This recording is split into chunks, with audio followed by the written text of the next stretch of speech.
Morning, and thank you very much indeed for coming along to give evidence to our inquiry into the EU's global approach to migration and mobility and any related matters. And as you and I discussed outside, you've expressed a willingness to say a bit about the subject of our next inquiry, which is Protocol 36 of the Lisbon Treaty, and we'll take anything you have to say on that at the end of the question. So it would be very valuable to us to have your views on that point, because it will be part of the evidence base for our own inquiry, which will start round about the end of the year and is due to be completed in very good time to enable it to feed into the parliamentary process that has to take place on Protocol 36, following the Home Secretary's confirmation that there will be votes in both houses on that subject in due course. So going back to migration and mobility, as you know, the session is open to the public. A webcast of the session goes out live as an audio transmission and is subsequently accessible via the parliamentary website, and I also understand that it will feature on BBC Parliament, perhaps helped by the fact that the other House place is not sitting at the moment. It may actually get one or two viewers, who knows. A verbatim transcript will be taken of your evidence, and this will be put on the parliamentary website. A few days after this evidence session, you will be sent a copy of the transcript to check it for accuracy, and we'd be grateful if you could advise us of any corrections as quickly as possible.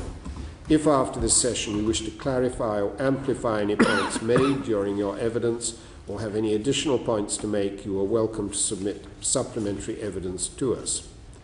Now, perhaps if you could just briefly introduce yourself, and if you wanted to make some opening remarks, that would be entirely acceptable to the committee. But if, on the other hand, you wanted to move straight to questions, that would be equally acceptable. Well, Lord Hannay, firstly to introduce myself, my name is Charles Clarke. Between 1997 and 2010, I was Member of Parliament for Norwich South, and I served as a Minister in the Home Office for Policing in 1999 to 2001, and then Home Secretary from 2004 to 2006. As a result of those periods of service, I've taken a great interest in these matters and a great interest in the matter of migration as a whole, which is obviously a very hot political question. I'm delighted you've asked me to give evidence. Thank you very much for doing so. I greatly appreciate it. I don't think I have a great deal to say in terms of an initial statement, except to remark that I think almost all opinion formers in the UK tend to see immigration and migration strictly in the UK context. I think the right way to look at it is in the European Union context as a whole, which is why I wrote the pamphlet which I have circulated beforehand. But I think to get that kind of way of thinking established requires a real sea change. When I was Home Secretary, I addressed in my capacity as President of the Council of the European Union, the European Parliament at Strasbourg, and I said the era when Britain could rely upon the White Cliffs of Dover as repelling all aliens are a long time past, and we need to accept that we're part of the European Union, albeit not in Schengen, and that we need to look at policies which take that into account, and that's how I think the migration policy should be addressed.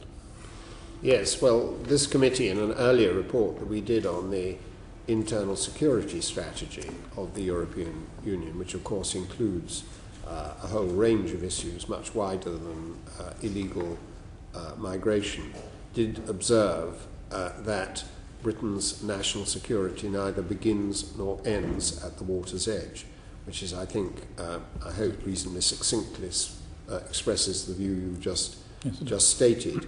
But just if I could ask you one question on that, the quite interesting figures that came out in the last 2 days on the census, British demography, the level of migration into Britain, which does seem to be of a rather different order of magnitude to that in a number of other European countries. Does that sort of affect the judgment that you described just now, and if so, in what way? I wouldn't say the figures do affect my judgment that I've given. Obviously, we've only seen the first stage of the census, though, as you say, the first figures produced earlier this week are extremely interesting. But my bottom line on this is that the numbers way of looking at this is not a correct way of looking at the migration question. The idea that there's simply an appropriate size for the population of the UK, which lasts forever, I don't think is right. I think a much more profound question is, to what extent can every citizen or every person who lives in the UK, sorry, not every citizen, every person who lives in the UK, able to fulfil themselves and play a positive role in the economy and society of this country? And I think that's the core question, rather than the number of people who are physically in this country at any given time. There are obviously other countries in the EU which have a far higher density of population than we do, and I don't believe myself there is some arbitrary level that you can say, well, that's it. The concern that I think is very deep amongst the British people is about the sense of anarchy, of not knowing who is coming into the country, not knowing who's entitled to be there, not being certain who is really here and on what basis. And so I say that the issue is to address the governance of migration and to ensure that it's clear and transparent and well operated, which it has not been. And that is the way to deal with the concerns that people have, rather than taking any number and saying there's a kind of number and then we're full up. Lord Richard, I think this is precisely the question that you were going to ask as a supplementary to question 4. I wonder if you'd like to come in now and just follow that point up. I was reading your pamphlet to the Centre of European Studies, and at the paragraph on page 4, the main inset, the inset is what is to be done. You then start the next paragraph by saying, as the fact of migration is not itself the problem. Yeah. It's the illegality and the ineffective systems of governance and control that accompany it, which exist across much of Europe. That creates some real difficulties. Taking that, so to speak, the text and what you were just saying, could you expand on that firstly?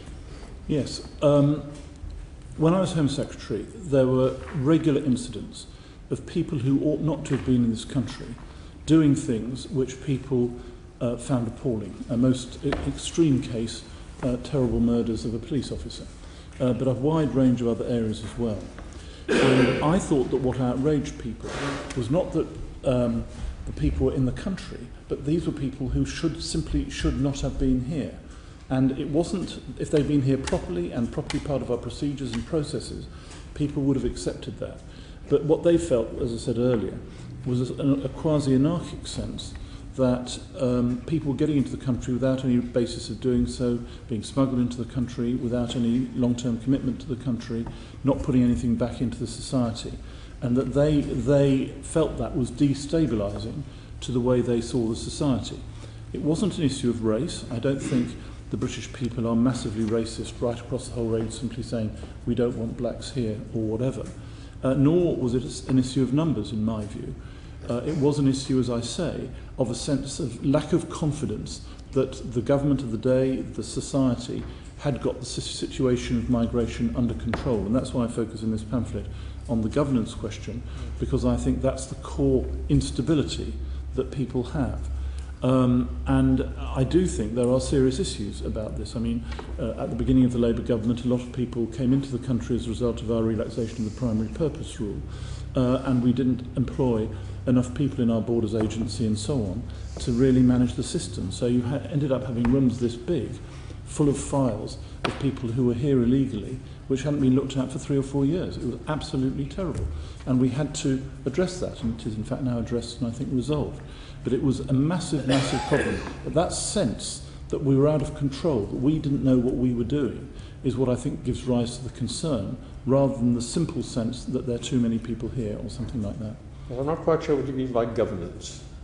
I mean... There's difficulty with that word, actually. Well, former Prime Minister of your acquaintance, Harold Wilson, wrote a book called The Governance of Britain. And I don't understand it then either. I'm not sure he did either. What I meant, anyway, by the word governance is, firstly, are there clear rules, in this case, are there clear rules for who can come into the country and on what basis? Are they transparent so that everybody understands what they are? Are they, thirdly, implemented, i.e. operated in a way that people can have confidence if that is the rule will be applied? And I would say that combination of clarity of rules, of the transparency of those rules, and then enforcement of the rules is what I would call governance in this sense. Good, thank you. It has another sense, I'll call Lord Avery in a second, it has another sense in my understanding also, which is when one is talking about international rules, whether it's at the European level or the global level, where we're all quite clear that there is not a European government, nor a world government. Governance tends to be the word one uses for this set of rules that apply amongst a group of governments, but which are not in the hands of a single government. So I've always thought myself that that is another use of governance which is a legitimate one and which sort of sums up the things you're saying as well. But I think it's very interesting that I agree with you, your description I agree with, but I think it begs a number of quite serious questions in this journey between governance in the way you've just described it and government. And indeed the EU itself is part of that journey from governance to government. And I think we are living in a world where there's a whole enormous range of laws which are established, UN conventions and so on, which govern our behaviour in a very significant way, but without taking it to the extent that we can actually govern, in the way that I used it in answer to Lord Richard, the issues in a clear way. And I think that gives rise to quite a lot of concerns. If you take the most obvious current example, the European Convention of Human Rights, there are many people who are very exercised about the application of that law or rule because they think it's not being applied in a way that takes account of the consequences of that decision. And that is a problem. So I think your description, Lord Hannay, is spot on. But the question it then generates is how do you move from governance to government? And in the European context, obviously that's an issue about the EU and its powers. Lord Avery. Theoretical to the practical. I expect you saw that the Chief Inspector of the UK Borders Agency found that 150,000 people who've been given short-term leave to enter the United Kingdom have been lost to the system. And I wonder if you think that Europe as a whole should have systems for monitoring the departure of people who come here for short-term reasons. I do. I think the fundamental issue of enforcing visa regulations is very important. That's why we went towards the e-borders system. And there was a glitch in that process, but I believe that in a number of categories today, as far as the UK is concerned, the e-borders system is able to look at people leaving in the way that you describe, not yet universally, but in a number of categories. If you then ask, which you do, should that be extended across to the EU as a whole, I would definitely say yes. The whole basis of the argument that I make in this pamphlet is that the EU external border needs to be absolutely strong. And one meaning of the EU external border being strong is that you're able to know who's coming into the EU and who's leaving the EU, which requires some means of looking at it.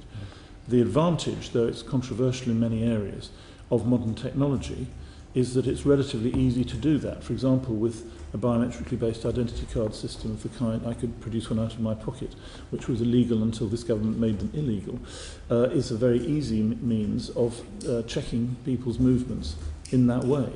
And it's relatively easy to do. And I think, I suppose my core point is that people will not have confidence in the way in which migration is controlled and governed unless they believe that there are proper controls in these areas. And in my opinion, without that, we will not be able to make progress in any area. Right. Well, I think we must get on with the questions. That's a very interesting start to our discussion. As Home Secretary, during the UK presidency in 2005, when the global approach that we're writing a report on now, although it's of course the second iteration we're writing the report on, was first proposed, could you explain what the government's objectives were at that time, and how well do you think they've been realised in the period since 2005 and the present time?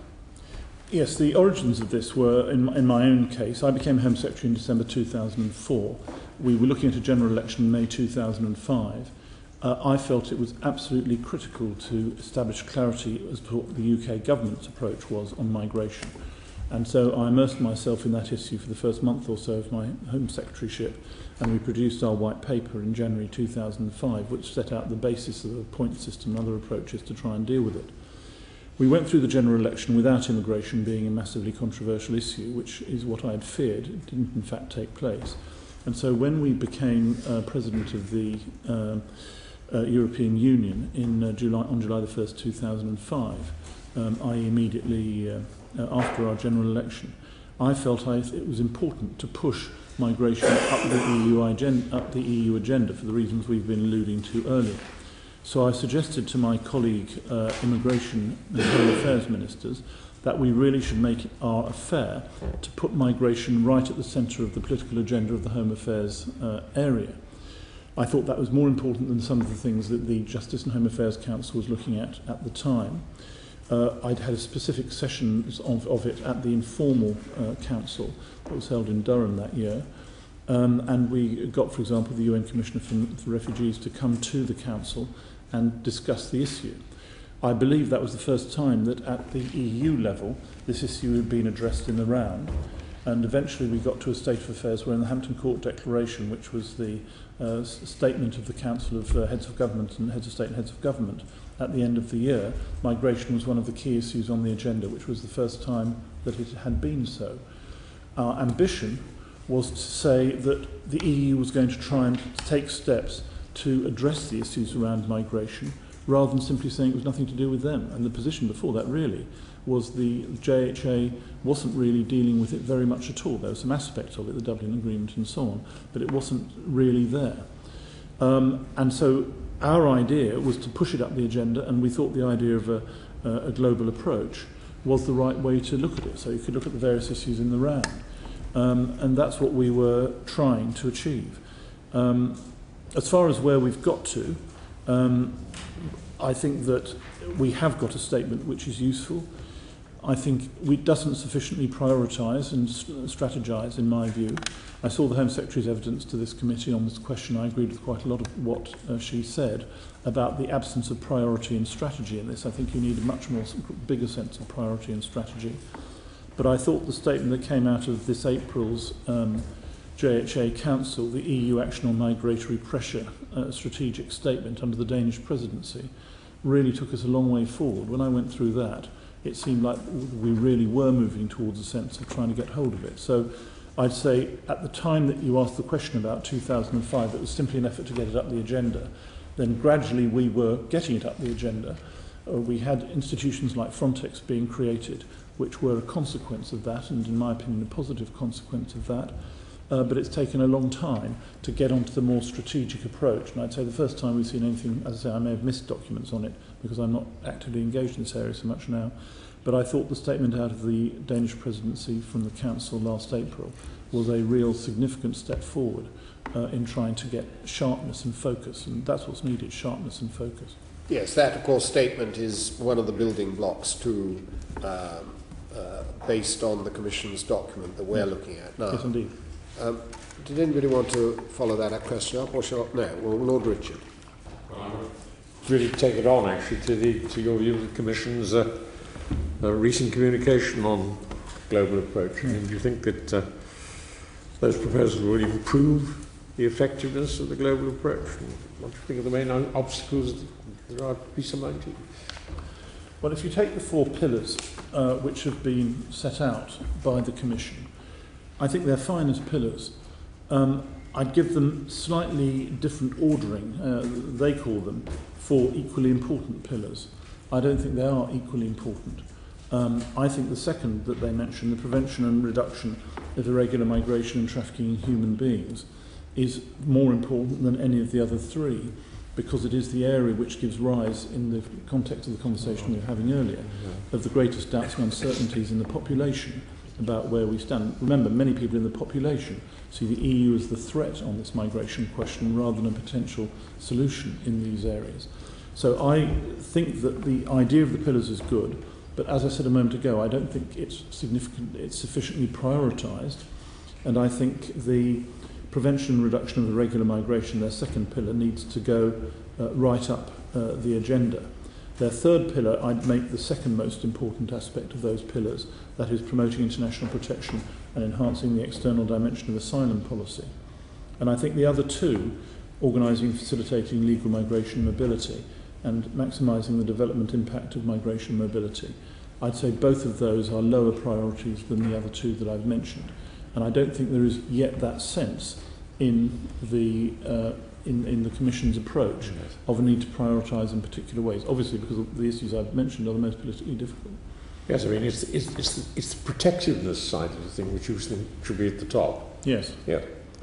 We have to say the EU is helping, by proper governance, by proper regulation of migration, the member countries of the EU handle this issue in a positive way which respects human rights and so on, but deals with it in an effective way, and I don't think that's clear enough. But unless you can deal with the protectiveness point, then you can't really get out the others. Well, I don't think you get the confidence from the population to be able to do it, because they think, if you want to promote migration or organise and facilitate legal migration and mobility, using their phrase, if you're not keeping people if you're not keeping people out who ought to be out, then why should we have confidence in you? I think there's another intellectual problem in this. I started, when I was writing this pamphlet, thinking one could get to more harmonisation on migration and work, and things like the people who are migrating to work. And obviously the blue card system is an effort to try and achieve that. Actually, I don't think that's right. I think that you haven't got a single labour market in the European Union. You've got a wide variety of different labour markets. I myself am pretty unsympathetic to any migration into the EU in the medium term to do any work. I think we have enough people who live in the EU to do the work at the level we need in different areas.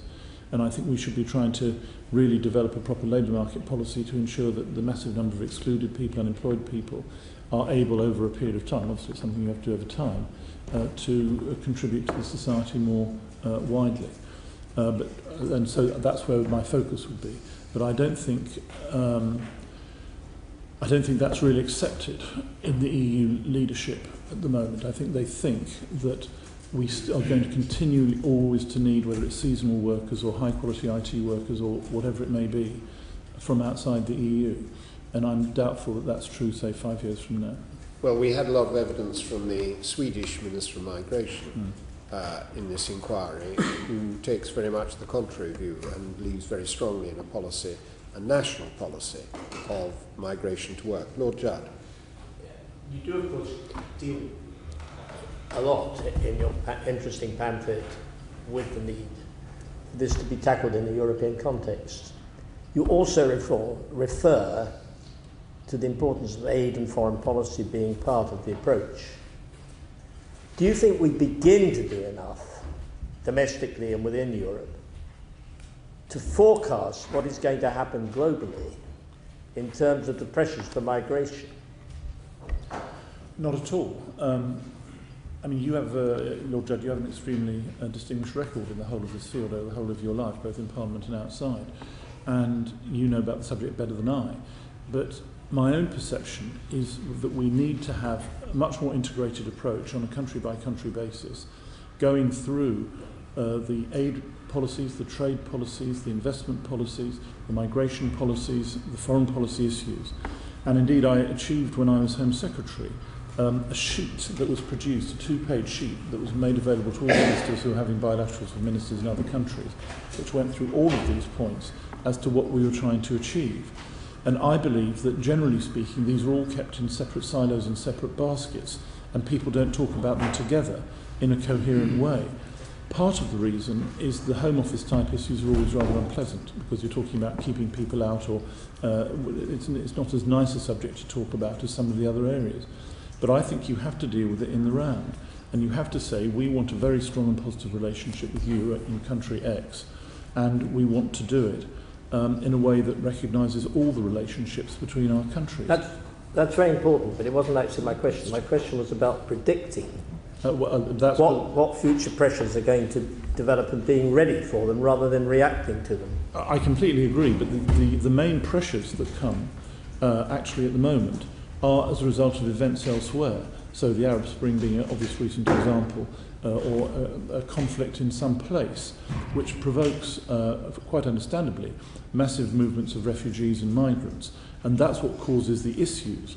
The reason I emphasise partnership in what I was saying is I think the stronger the partnership between the UK, but I would say the EU actually, and the countries we're talking about, the easier it is to predict exactly what you say and to see what's going to happen. And so we don't all say, oh gosh, it suddenly happened like this, because we've had a set of processes. I suppose I was responding a bit against your question in the sense that I'm not sure simply investing more resource in a group of academic researchers predicting what people movement is going to be will necessarily solve this problem. I think it's about practical partnerships. When I met the current chief executive of Frontex in Warsaw to talk about this, he was very, very, very clear that if you could develop a strong partnership, for example, between Spain and North Africa, or if there could have been a strong partnership between Greece and Turkey, for example, you may say impossible, then the people movements at the borders, which were massive, become much easier to deal with. In fact, there have been significant reductions where there have been strong partnerships. But the partnership should be positive on both sides, and that's where the aid comes in, and that's where the good trade relations, the agricultural produce and so on, all come into a different situation. But my belief is there is insufficient discussion of this, and therefore insufficient capacity, in answer to your question, to predict what the movement is going to be. Did you ask for the floor, Lord Tomlinson? Yes, just very briefly, Lord Chairman, because I was quite interested in what you were saying, that you were largely out of sympathy, with continued large-scale immigration for employment purposes.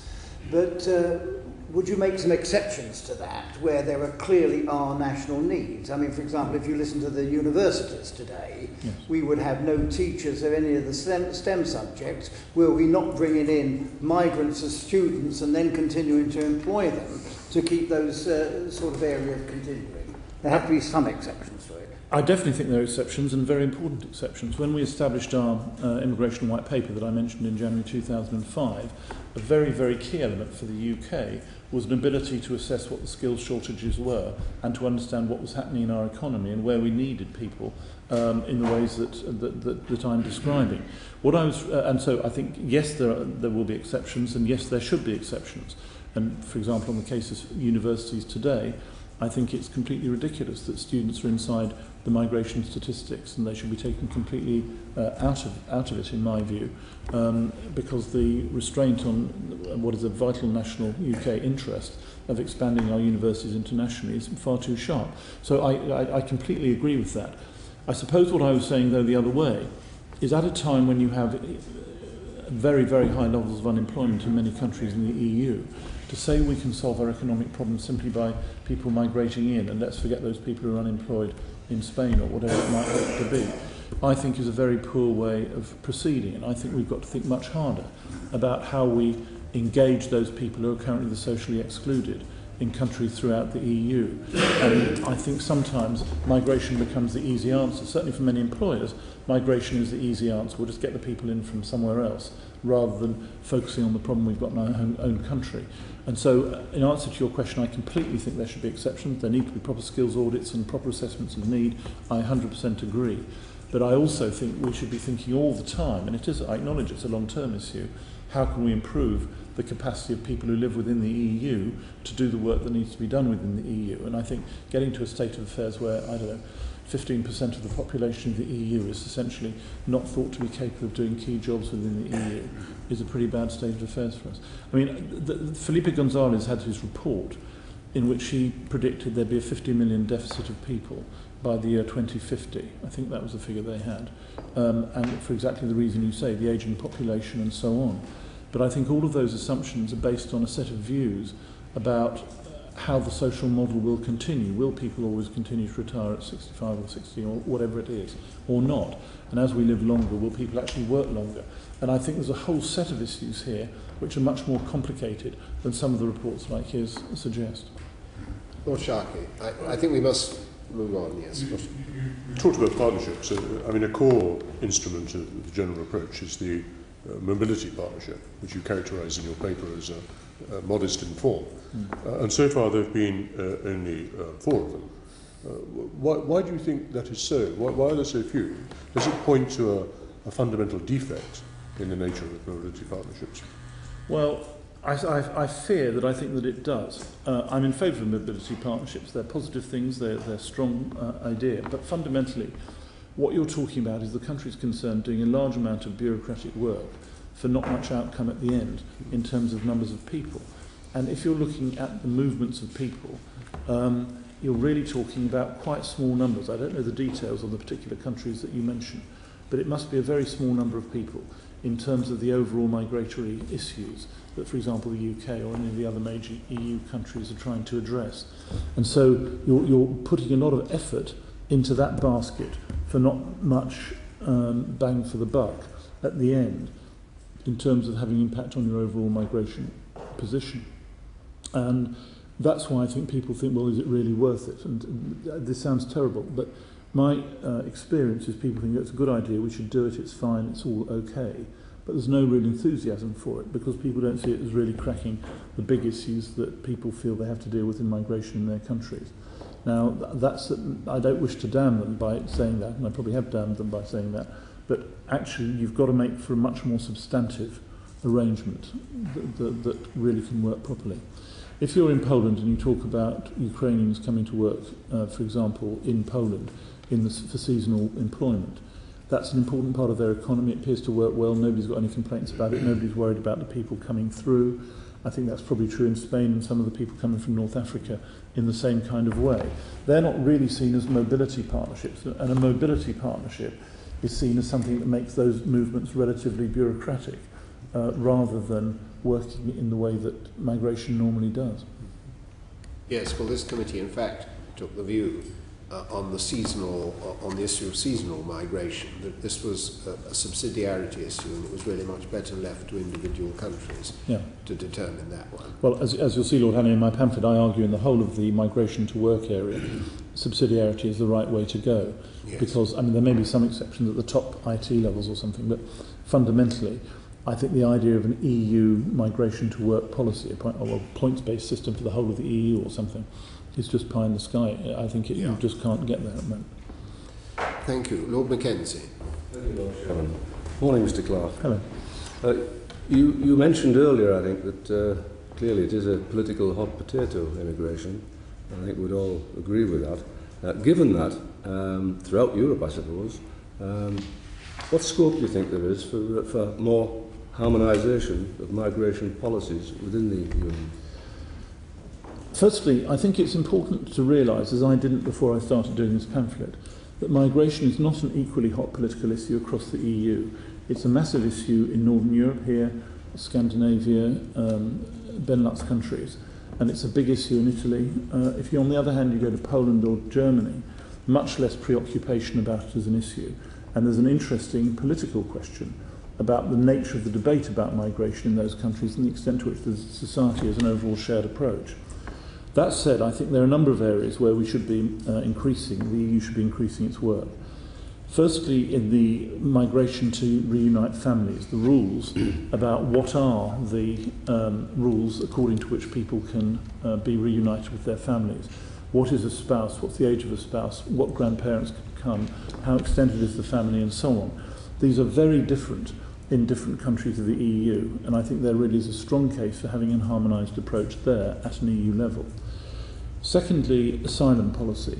There's been an effort over many years to establish a common asylum policy for the EU, and I think that's a correct thing to do and would be an enhanced form of work, which the Commission I know is committed to already. Thirdly, returns and readmissions. I argue generally that this should be a much more significant part of EU foreign policy than it is. And the success of the European Commission in regard to returns agreements and readmissions agreements with other countries has been extremely patchy, to put it at its most generous, and there are a large number of criticisms of the way in which even those agreements which do exist have in fact been operated. So I'd identify those three areas: migration, family reunification, common asylum policy, and returns and readmissions, as areas where a much more coherent EU approach would make a massive difference. I'd add to that then a set of other issues. I think, for example, developing the visa policy on a common basis, and I would argue for the UK to be part of that approach, would be a very important thing to do. And I'd also say, going back to Lord Judd's question, that the EU in all its dealings with its, particularly its neighbouring countries, but more widely, ought to be bringing the migration issue side by side with aid and trade and the other key foreign policy issues to be discussed when these issues are taken forward. So, in short, I think there are quite a number of issues where a much higher profile could be taken. Thank you very much. Well, just picking up on, sorry, okay. Just picking up on very quickly Lord Richard's point about you're saying the fact of migration isn't the problem, it's more to do with governance and so on, and numbers aren't important. But if there's pressure on hospitals, on housing, on all the social services that are provided, doesn't this fire the perception that it is about numbers? And this is fuelled, of course, generally by the tabloid press. I'm very sceptical about this. As a constituency member of Parliament, I don't believe it's a fact that, for example, pressure on housing in a city like Norwich is very substantial as a result of migration. There is the issue of children and the issue of giving children priority, and that is an issue. Schools, well, my children went to a very multicultural primary school in Hackney in London, and that was a tremendous school, despite the fact of the large number of first languages that were spoken at the school. I don't think most of the people at the school thought it was a pressure in that way. To be quite honest, I think there's been a set of discussions about this which have been extremely ill-informed, for which government has to take some responsibility, and some pressure groups have built an argument which is not based in fact on this question of pressure on public services in this kind of way. Now, I may be accused of putting my head in the sand and saying this, but I don't believe the core problems that we have in our health service or our school system or whatever are a result of the pressure of migrants migrating to this country. But would you agree there is a perception in some areas? Of course, yeah. And the perception has been established, and I think in a very negative way. For example, the argument was made by a former colleague of mine, John Denham, the MP for Southampton, that in Southampton the Polish plumbers had put massive pressure on the working situations there. All I'll say is I haven't seen that shared in other places. I don't think it's generally the case. And the much deeper issue is one I was referring to in answer to Lord Tomlinson, which is there are a significant group of people in this country who believe that they're entitled to work and see their inability to get work as being excluded as a result of people coming from abroad, that perception that you describe. Actually, I think in the case of many of those, we the government, we the society, have not been able to equip those people with the skills they need in the modern area, work habits and so on. And that's the core problem, not the migration itself. Thank you. Lord Avery. Can I just go back to family reunification, which you said was a candidate for better European agreement. Do you think that in the light of recent restrictions on family reunification in this country, in the way of harsher requirements on use of the English language and financial hurdles that spouses and dependents have to overcome, that's really practicable? And should there be an intermediate stage where at least there's a clearinghouse within the European community for exchanging views on the rules that are adopted in individual member states on family reunification, so that you can begin to see what the spread is of different policies in individual states? I certainly believe that there is a need for the kind of clearinghouse you describe, and that's one of the virtues of having a policy discussion about it, so people can understand what the policies actually are and what the meaning of those policies are in terms of numbers of people who are being admitted and so on. So I agree with you that that is a useful thing to do in its own terms. But I would also say that there's no particularly good reason why the definition of who is a spouse or who isn't, the age, common law, whatever, should vary across the EU. And the reason I think that you need to have a tighter position on it is because of this issue actually that Lord Mackenzie's been raising about the perception that people have. It goes back to what I was saying about governance. There is a sense that this is very loosely dealt with. Now, that may or may not be true. Actually, I think it's perhaps truer than it should be. But if you take, for example, the Geert Wilders party in Holland and look at their programme, which went into the coalition agreement with the Conservatives in Holland, which is absolutely full in that context of the family reunification issues for migrants to Holland in that position. I just think it's an important area to get a clarity about what the rule is, and so that people understand exactly what it is. My perceptions are not about, I understand what you're saying about the financial requirement that's there and so on. My point is not about that. My point is about defining who is the family, who is entitled to come. There is pressure. Can I come back to the question of integrating migration along with police security aid into the foreign policy?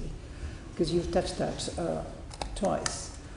My question really is, do you think it's realistic? And if it is, how can it be done? Because I agree with you, but on the other hand, in my mind, there's a question mark that if it's realistic, is it possible? I think it is realistic. The key issue of illegal migration is the people traffickers, is illegal, very,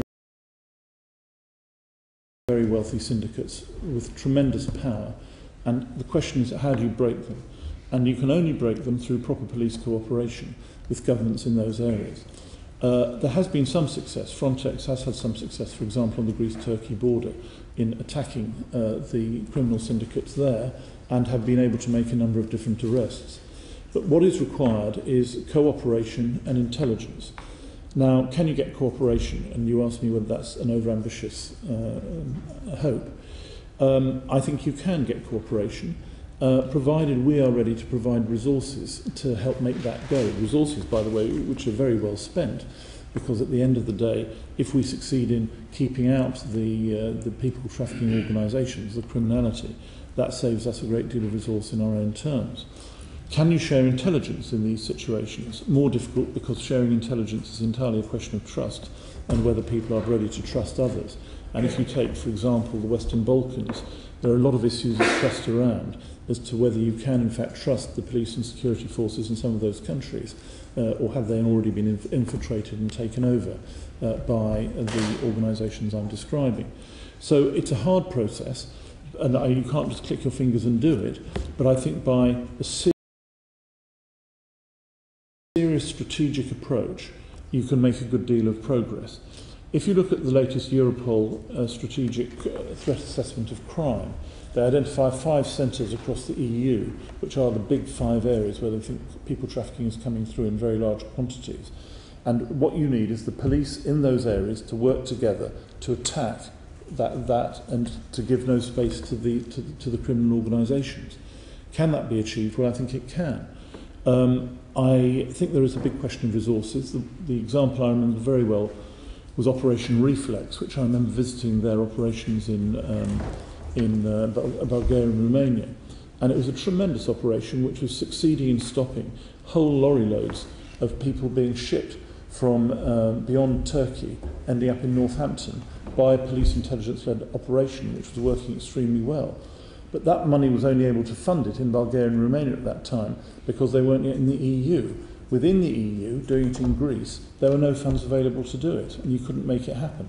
So I think the EU as a whole should also be raising its overall level of resources into these issues. It's a trivial amount that the EU spends on all of this compared with the needs, and compared, it's a common complaint of course, compared with the common agricultural policy or whatever, it's much more central to the actual capacity of the EU, this, than any other area. So I think firstly, national governments, national police, national security have to collaborate. Secondly, nationally we have to allocate more resources. And thirdly, the EU has to allocate more resources. The problem is it works in reverse. When you're at a time of spending cuts as we are at the moment, Lord Mackenzie could probably say this more articulately than I could, but what police services tend to do is to retrench themselves to their domestic and see what's being done internationally as a bit marginal. And I think that's a wrong view, but I think that's what's happening. And so, I don't think it's whistling in the wind. Police themselves at senior levels do understand the need for international cooperation and are ready to work to make that happen. But that requires a massive sort of change in mindset, cultural change and so on. I mean, what levers would you use to bring that about? Well, one of the levers is resources itself. So the EU to provide resources for particular programmes. The problem about that is that sometimes it just is the extra resources rather than allocating the existing resources there. But I think it's simply a question of telling the story about crime. The story about crime is the biggest threats on criminality in this country are drugs, people trafficking, serious and organised crime in that way, and then counter-terrorism. It used to be the case, I don't know if it still is, that 80% of the heroin arriving in Britain was travelling up through Kosovo. And if we could stop it there, we could then stop it reaching us, but we didn't. We didn't work in that way to do it. And I think you've just got to make this argument. Now, I mean, I don't want to trespass on what Lord Hannay said right at the beginning, but it's one of the reasons why I strongly believe the UK should stay a key part of all the EU protocols and arrangements to promote police cooperation. I mean, you've talked predominantly about police and security cooperation, but what about trade and aid? Well, again, I think the same. I think one of the problems is the EU is quite an unwieldy group. We had in the Home Affairs area something called the G6, which was the 6 biggest countries, Italy, Spain, France, Germany, UK, and when I was Home Secretary, Poland was added to turn it from a G5 to a G6. And we had exceptionally interesting meetings to discuss precisely how to do this, including on trade and aid, though we were Home Secretaries. But at a level where you were small enough to be able to discuss it in quite a material way. But the big EU Council meetings, it was are very formalistic type of gatherings, quite difficult to get, even in the informal sessions, a really sharp conversation going. I can see Lord Richard going to sleep immediately just thinking about those meetings he attended as a commissioner. The fact is that you can have that conversation, but it's got to be very targeted, and it has to include trade and aid. To be fair to your former department, when we took evidence on the EU's drug strategy, which was our last inquiry, in which we published a report, the Home Office and SOCA were absolutely clear that the reduction in resources available nationally made them more interested in what was being done by Europol than before, because they relied on it to a greater extent than they had done when resources had been a bit more plentiful, national resources a bit more plentiful. I'm very encouraged. And I was very struck by that evidence. If that is indeed the view of the government and ministers, I think it's a healthy view, and it chimes exactly with what you were saying. Well, I'm sorry I missed that evidence. I hadn't noticed it, but I'm very encouraged by what you say. I suppose I was going further back in time, and the sense that this was all seen as a bit marginal was a problem. I think there's something that's known in the jargon as cultural change may have taken place. Let's hope so. Well, I shall take responsibility for that positive Lord cultural Avery. change. Can we turn to the common European asylum system? Could you say how you think disagreements between northern and southern member states over the so-called burden sharing can be reconciled or overcome? I think the only way to deal with the burden sharing argument is for the EU as a whole, the wealthier north, to provide more resources to the south to help them in their management of their external border and of their asylum. I don't think that the proposition that the Dublin process should be reversed or something is right. I don't believe there should be some kind of allocation of people who come into Sicily then be transported up to Sweden or something. I don't think that's the way to deal with the burden sharing. The way to deal with the burden sharing is to say we, all the EU, including those outside Schengen, UK and Ireland, recognise that this is a much bigger problem, the land and sea border in the south than it is in the north, and that we are ready to provide resources and help. If you take the Greek situation, for example, I think I'm right in saying that the Greek provision of asylum accommodation was found to violate the European Convention of Human Rights, and so people couldn't be moved to Greece in those circumstances. Now, the obvious solution is for countries such as ours to give resources to Greece, either through the EU or directly, to help them solve and overcome the problem. So my fundamental answer on burden sharing is not to say shift the migrants to somewhere else in the EU, but shift the resources to those places where the pressure is greatest, which is mainly the south. Does that mean that Europol will be given responsibilities for helping the Greeks police their borders, or how? Well, Frontex, does do that and does coordinate it already, and in fact UK police and others, and I think military as well, have been part of some of the Frontex operations in southern Europe, and others are as well, but that's only just a slowly growing process. I think it has to happen much faster.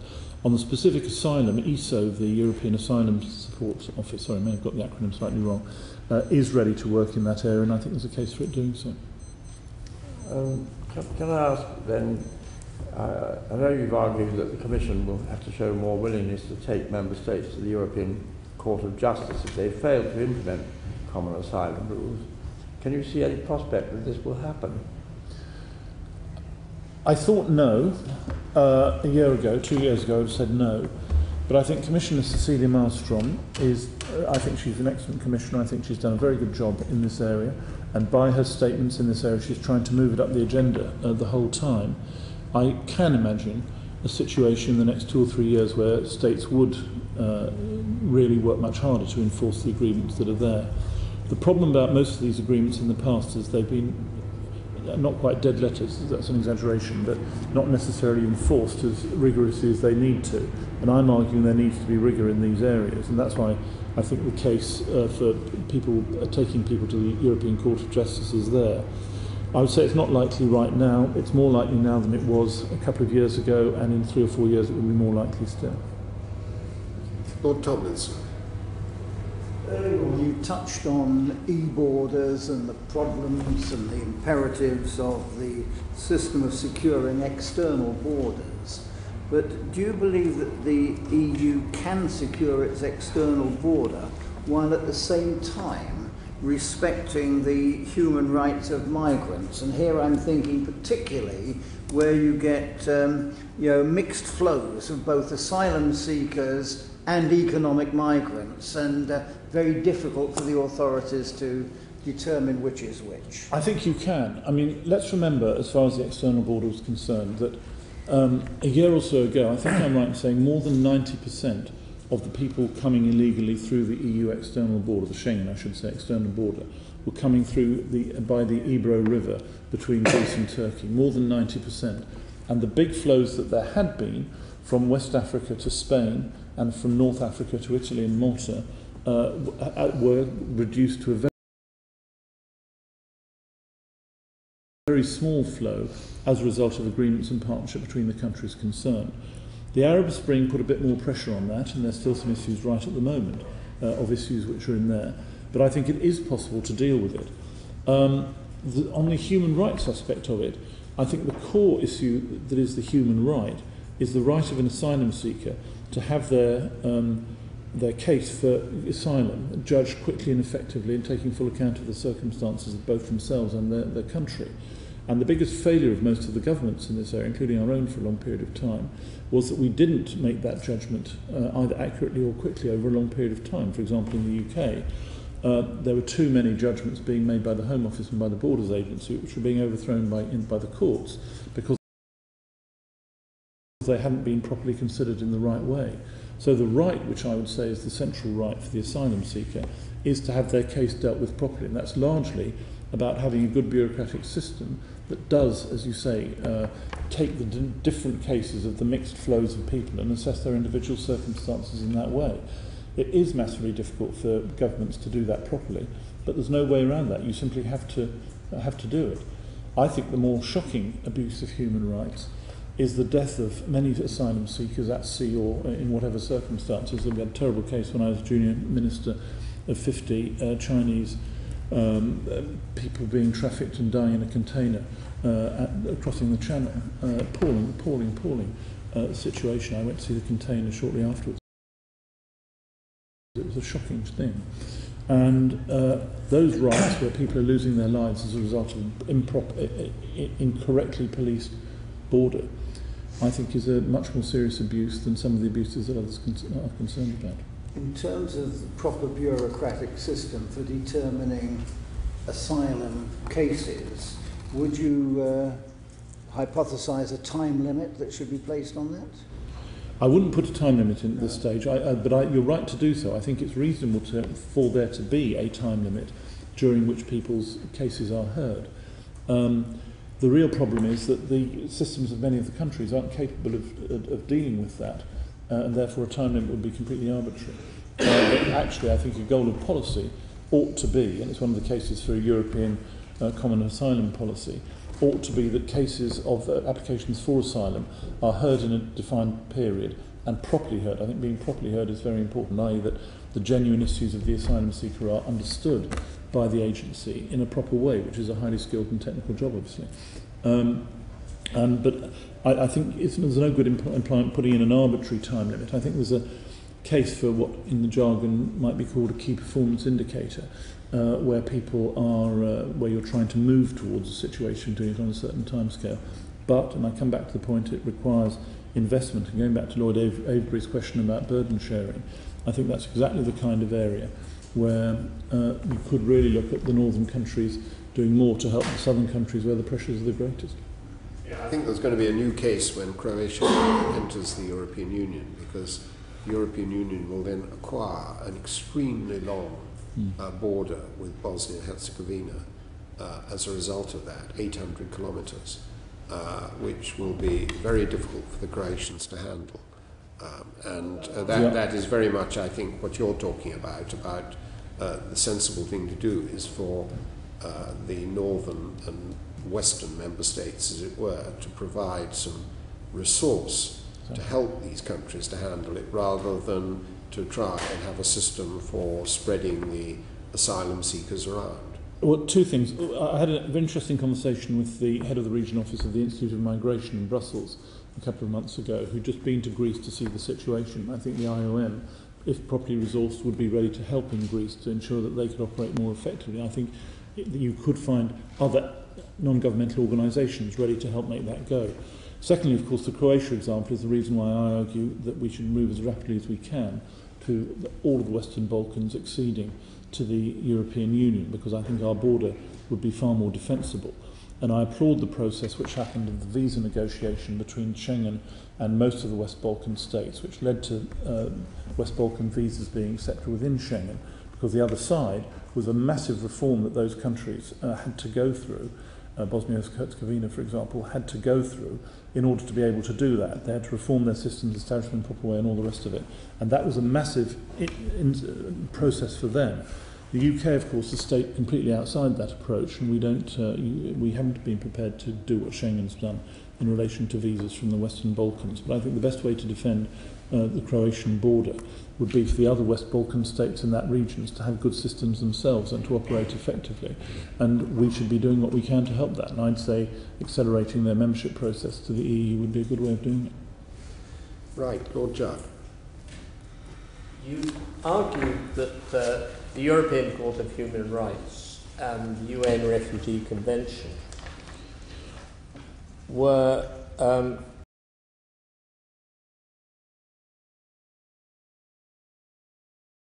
created and designed for different times, that times have changed and that the form these take perhaps needs to be re-examined. Could you spell out a bit what you mean by this? Well, I have to confess I find it very difficult. I observe that things have changed greatly since the late 40s, early 50s when these agreements were made. And I see lots of discussions about what is the entitlement for asylum. Should, for example, a homosexual from Belarus be entitled to asylum in the UK? Is that something that would have been envisaged in the past? Or is it something that's become now envisaged because of the standards that we now have as to what is oppressive and what exists in these circumstances? And I think it is worth having a debate about it. Now, if you ask me what specifics I would say, I find that quite difficult to answer. I simply think there should be a tighter definition of the things against which asylum is needed, if I can put it like that. And I think a virtue of getting to that position is that people in this country would accept it more than they currently do. Now, obviously, conflict and war are things from which asylum is entirely justified. Obviously, torture and oppression are things from which asylum is entirely justified. But I think it is, as you define slightly more widely, the basis upon which you can get asylum, I think it weakens the process. So I would have a widespread discussion about it, but I'd have to confess, Lord Judd, if you ask me to, I haven't got in my back pocket, as it were, a draft new charter. But going back to Baroness Pusher's point about my optimism about this, I think the chance of this happening is zero, because the chance of getting international agreement of change in this area is almost irrelevant. I was glad the British government in its chairmanship of the Council of Europe raised some issues and got some reform at the meeting in Brighton earlier this year. But I think it was a pretty marginal change that they got, and mainly about the process rather than about the forms and definitions.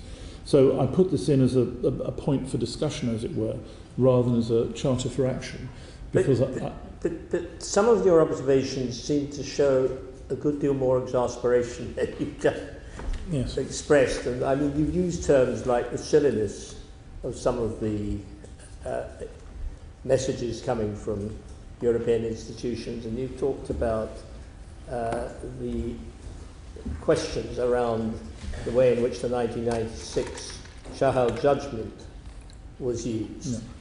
Now, how far, since you come away from the heat of office, do you feel that this may be, historically, a matter of a very rather fundamental challenge in terms of what are human rights and what political pressures to do really are? I think this is a massively difficult area. Obviously the Shahal judgment was in the context of terrorism, and we had the issue with a number of contemporary people of whether they could be deported back to particularly North African countries or not. I wasn't really trying to cover that in this area, because these are questions, the ones we're just talking about now, are about terrorists rather than the more general issues that arise. But I negotiated the Memorandum of Understanding, which were controversial, with a number of North African countries. And the reason I went down that course was I was very influenced by a discussion at the Cabinet, where a number of my colleagues in the Cabinet thought we had to pull out of the ECHR. And the then leader of the opposition, Michael Howard, argued that we should be pulling out of the ECHR. I was completely against pulling out of the ECHR because I think it's an absolutely fundamental bulwark of our freedoms. But I felt we needed to find a way of addressing the problems that were there, and that's why I went around the process of trying to get Memorandum of Understanding, which, with the exception of Libya, are in place now today. And I think that's what you have to do. But at the moment, it's ridiculous that the ECHR becomes a term of abuse almost in politics. It's a very dangerous thing, and a really profoundly dangerous thing. And so we've got to try and find some mechanism of defining it and explaining it better than is currently the place. The current court itself, the European Court, is not that impressive a body at a variety of different levels.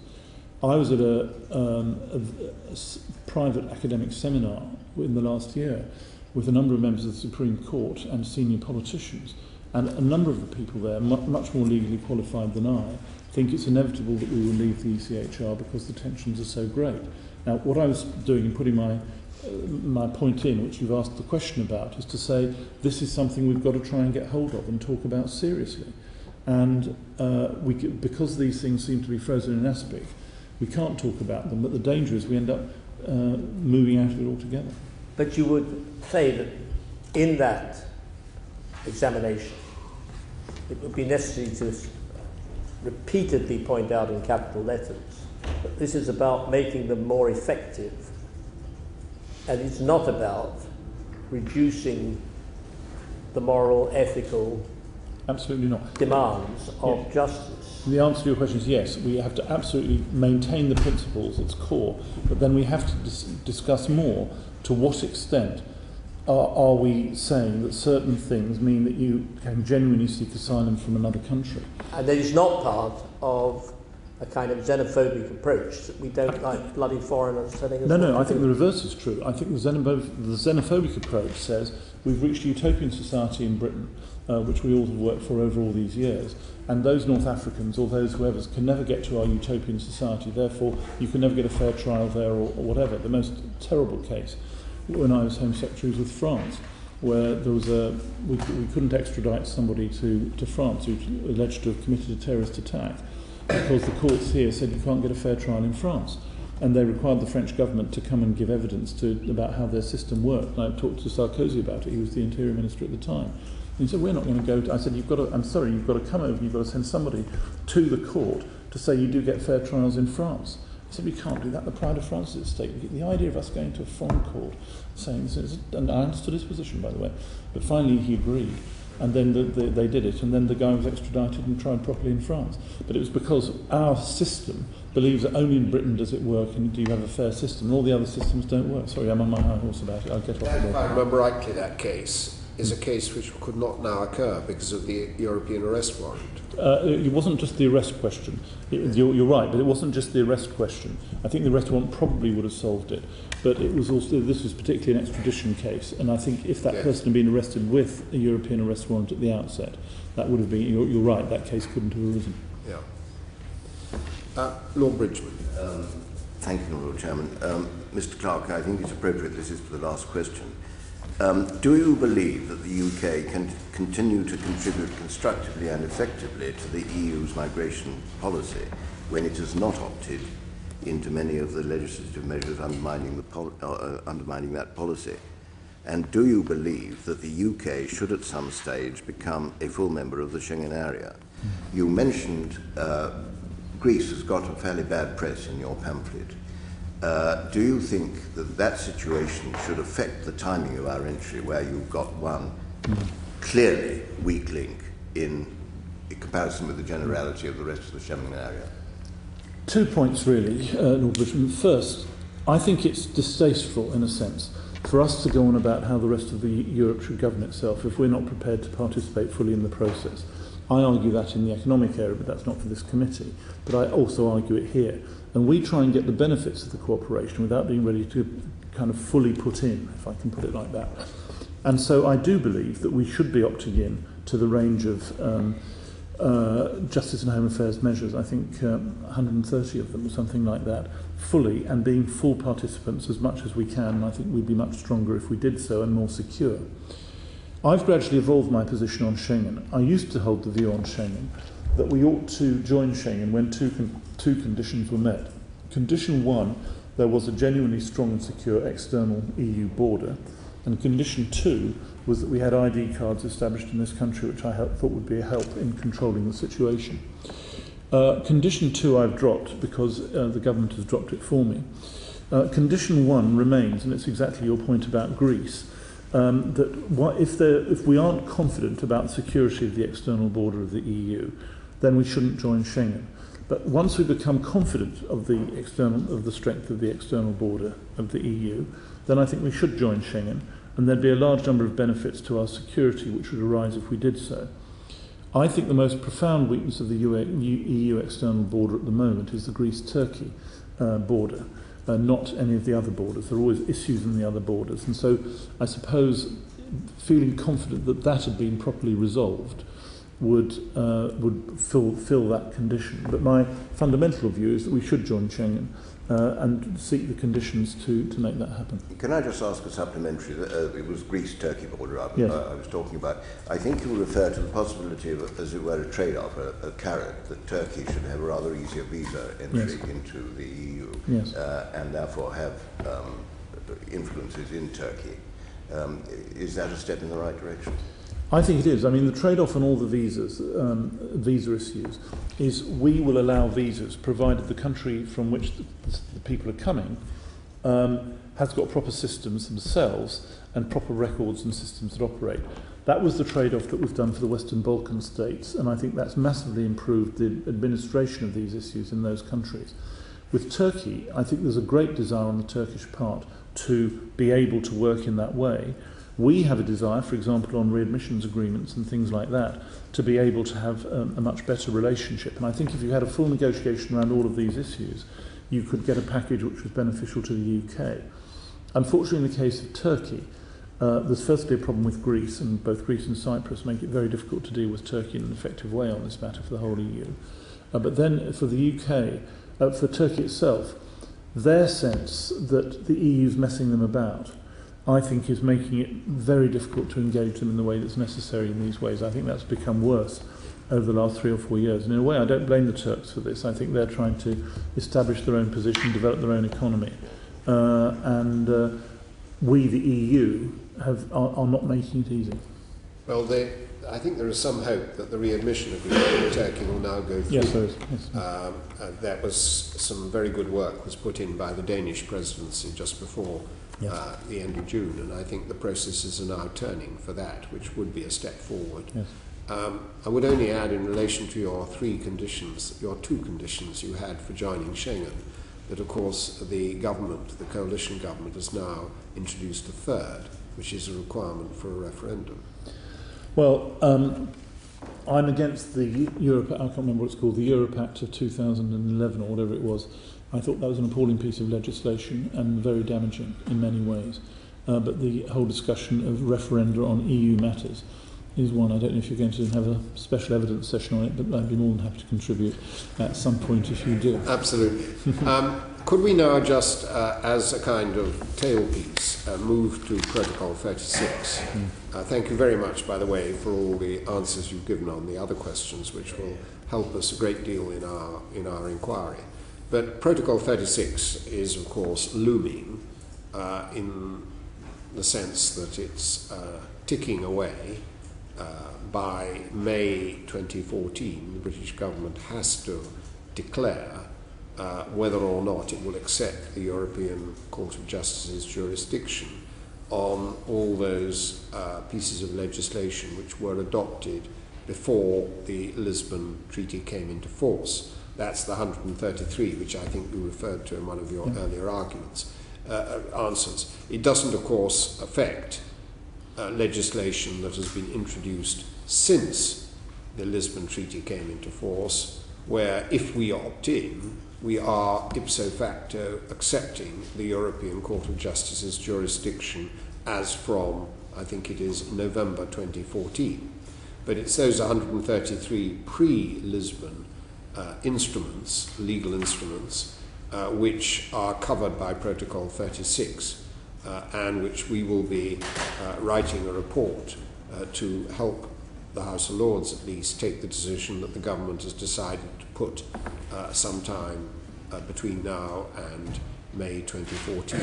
So having sort of set the scene a little bit, it would be helpful if you could say the thoughts you had on this subject. I suppose my thoughts come into 2 or 3 categories. The first is that I regret that the opt-out was agreed by the British government, and it was the Labour government at the time, in these areas. I don't think the so-called red line of this was a necessary thing, either in public opinion terms or in an overall political situation. But it reflected the opinion of many of my colleagues in government that we ought to do that, but I personally regret it. Secondly, it having been done, I hope that this government will decide that it does not want to opt out of any of these measures and simply agrees with the authority of the European Court of Justice. Why do I believe that? I believe that it partly relates to the answers I gave earlier to Baroness Pruchard. I believe that the cooperation with other European police and security agencies and with other governments in these areas is an absolutely central part of our capacity to police and make secure our country, UK national interest, our country, against the various threats that come from international criminality. And I think to weaken that capacity is a very serious and problematic issue. I think to opt out of these requirements would really explicitly weaken that capacity. Some say we could opt out and then re-up back in. As Open Europe, not a particularly pro-European think tank, says in the House of Commons note on this, you can't assume that the others would immediately allow us to opt back in areas that we wanted to opt back in immediately.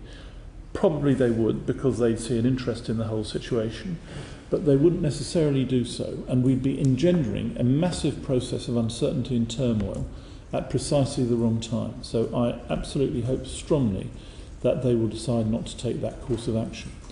Unfortunately, and I'll make a political point here, I think there are parts of the Conservative Party in the House of Commons who are the tail that is wagging the dog on these questions, up to and including the Prime Minister. And so the question of where the national interest is in this matter is chucked out of the window by comparison with what is the real national interest in proper security and policing. I in fact wish that, as I've answered on Schengen earlier, that we would engage much more in these areas.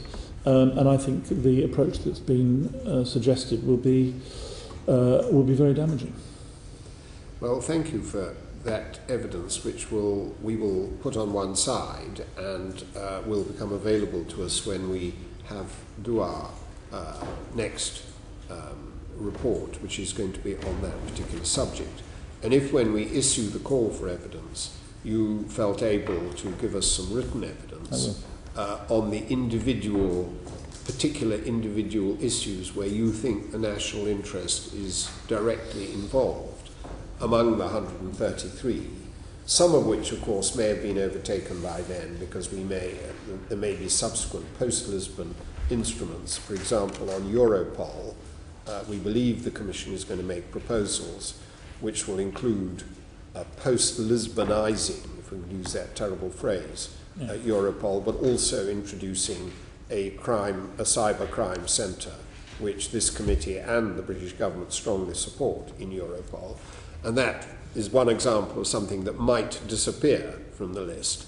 But if when we issue our call for evidence at the end of this year you felt able to contribute on the detail and to identify the bits of national interest which you believe would be put at risk if we opted out, that would be very welcome. And you are, of course, quite right in saying that the British government cannot assume that if it opts out, it will automatically be able to opt back into the bits that it likes. That would require unanimity and would contain certain risks. Must be, I think, the only time in recorded history when any government would have willingly given itself a worse negotiating hand than it had at the beginning. But there we are. I certainly will take up your offer at the time. Thank you very much, Lord Hanley. Perhaps I could just make two remarks further. Firstly is the Irish situation should be thought about very carefully. I presented this pamphlet to a seminar in Ireland and we had this discussion, and they really, and this is big leadership in Ireland in the police and security field, I think they absolutely do not want to opt out of these various agreements, but feel because of our common arrangement with the UK and Ireland, they'd find themselves in a very, very difficult situation. And I just think it's very important to see what Ireland would do, because it would be in a very difficult situation at this moment, and it would damage our relationships with them, which I think would be also very serious for us. And the only other point I was going to make is that you have much more experience than I have in this. Lord Richard has much more experience than I, but for the first time in the last year, I've begun to feel that across the rest of the European Union, where previously all the leaderships have wanted the UK involved and been hoping we'd sort it out, etc., etc., etc., suddenly, and quite sharply, I felt this very much in Berlin earlier this year, they think, we can't be bothered. And it's a change which I think is really tangible. So when the question of the opt-in comes back after we've opted out in this hypothesis, I just think a lot of people in the big European Union countries say, we can't be bothered with this. If they're out, they're out. Just let them get on with it. And I would have said, any time in the last 30 years... I think we may have to consider that to be outside the scope of our probably in the interest of self-preservation. But nevertheless, thank you very much for what you said on Protocol 36.